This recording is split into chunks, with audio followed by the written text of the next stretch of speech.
Realistic human characters like the beautiful girl or the handsome guy are always the toughest things to do in traditional animation. They're difficult to draw, and they're difficult for the acting because it's very subtle.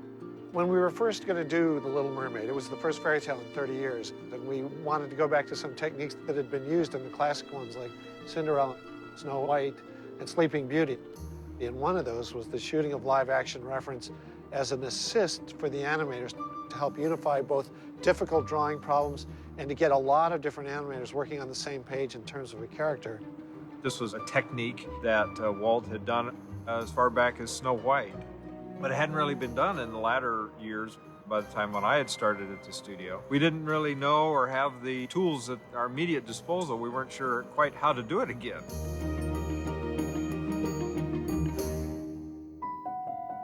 So we actually enlisted the aid of some people who were involved in some of those early shoots, including Catherine Beaumont, who was the voice of both Alice in Alice in Wonderland and Wendy in Peter Pan. And we brought her in, and we had a long talk with her about the actual shooting, what it involved.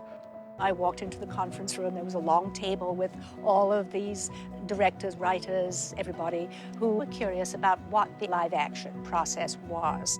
Rehearsal, we're ready for you now, Catherine. Oh, do excuse me, please. So I talked about my work on the sound stage, the big sound stage, which was totally empty, except just a few things to help you do your movements, although some of them were very interesting, as it turned out with Alice in Wonderland. You actually compare the animation of the classic features of the golden age of animation from Snow White, Pinocchio, Fantasia, to just the animation that was being done like 10 years before that. The whole technique of animation advanced tremendously during that time.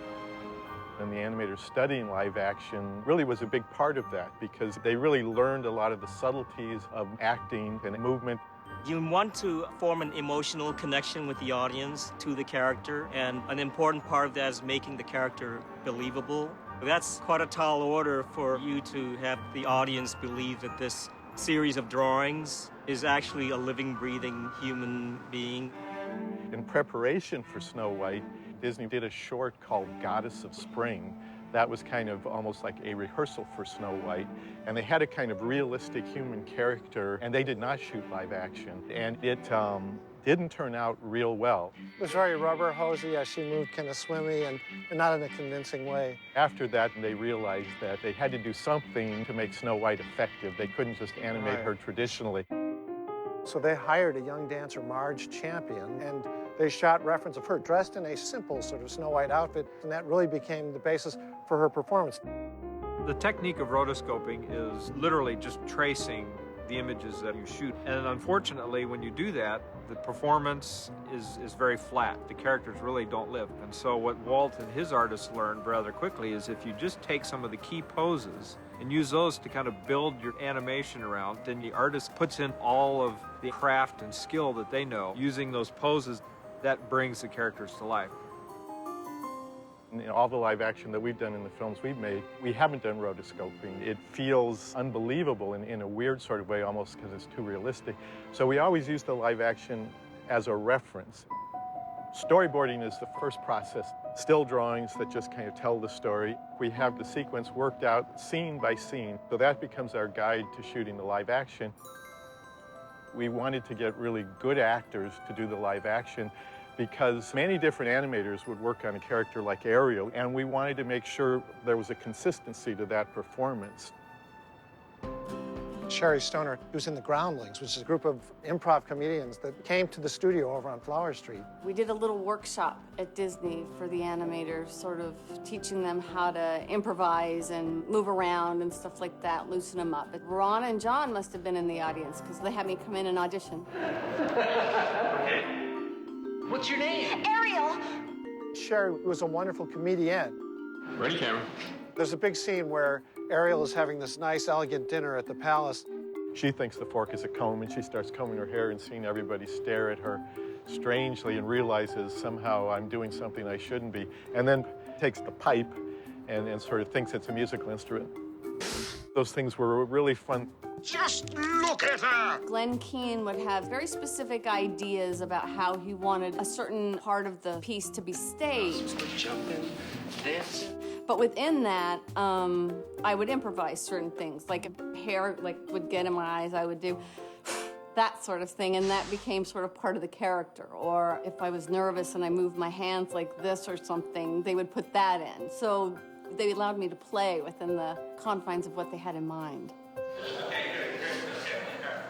A girl rescued me. She was singing. Josh Finkel was our Eric to Sherry's Ariel, and he also was tremendous and willing. It looks just like him. I would get a packet from Disney that would contain the storyboards of the sequences we're about to do, and then the audio tracks of the pre-recorded voices of those sequences. And basically, it was my job to put those two things together. You look wonderful. Ariel notices that the crab is on Grimsby's plate. Grimsby isn't paying any attention. The comedy of the scene was already there. It was just me playing it out in a comedic way. We did kind of a master where just the two of us were sitting next to each other. They had a chafing dish from the cafeteria that they used, and then they would just try different shots and improvisations of, you know, do it later, do it earlier. Well, what do you say? Would you like to join me on a tour of my kingdom tomorrow? Josh Finkel had a theater background, and he was comfortable with phrasing his movements and staging things for an effect as you would in a play. He brought a kind of a theatricality to the prince. I'm telling you, Grim, she was real.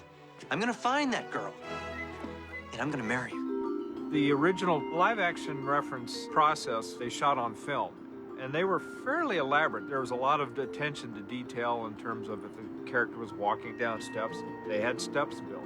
They wanted to make sure that these live-action scenes were staged as closely to the way it was going to be laid out in animation. And we just didn't have the budget or the time to do it exactly that way. So, what are we doing? Little Mermaid. So we used video. Ready, camera. I lost her once. I'm not gonna lose her again. Cut. Our big sets were apple carts and risers. And then at the backdrop, there was a grid that's lined off with tape. That gave you a vertical and horizontal measure so that if you want to walk, you have a point of reference for animators to look at. We had our puppets and our props and things. Come on, boys, you can do it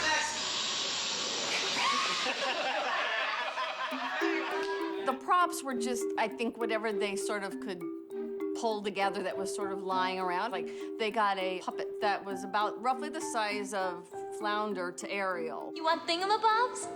I got 20. Whatever worked, you know. So the shooting sessions were a lot of fun. There's some pretty silly stuff we used to do. Right. Got it. When we storyboard a film, it blocks out the broadest actions, but every detail isn't there, certainly, and the animators bring a lot of that to it. We would discuss it with Sherry, and we'd kind of walk through it, see how it looked for camera. And we had ideas, and she had ideas. And certainly, Glenn Keane was really inspired by Sherry. We wanted her to come up with things that we wouldn't think of, or even that the animators wouldn't think of.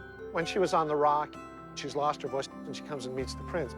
I think we gave Sherry the direction. You know, you can't talk, you're trying to communicate all these things that happen to you, so you can kind of do it like charades. They left it pretty much up to me to try and communicate like this and all that, you know, but then she sort of falls and stuff into his arms, and that was at a specific point. They had that all laid out, but that sort of thing was left to me.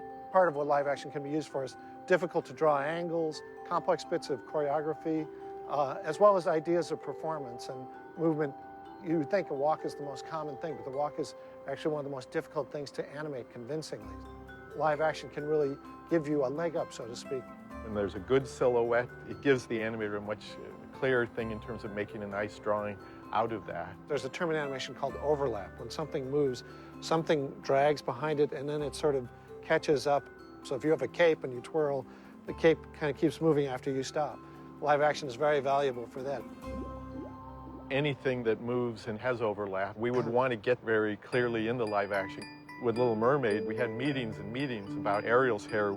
At WDI, they have this tank that's got portals on it so that you can study the effects of certain things underwater.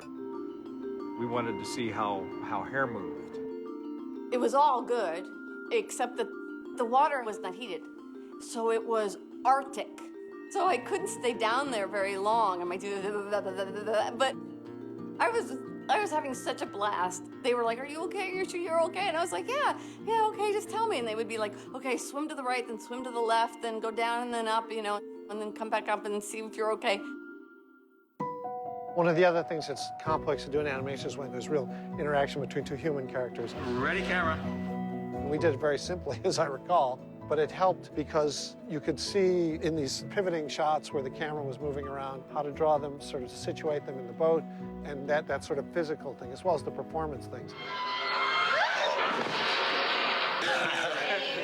Felt great. Part of Your World was a really important moment, a beautiful song that Howard and Alan had written.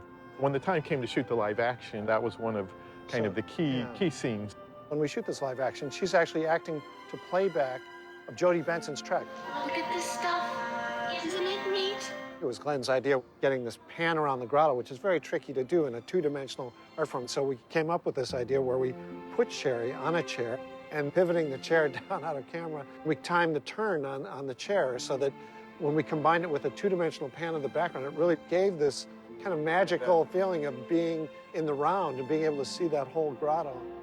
And then later we have the sort of key shot where she reaches up out of the grotto at the end, and that was a complex shot from a technical point of view. It was helpful then to shoot that with Sherry and to get the forced perspective as her hand came up into camera to really see how that hand would work and recede.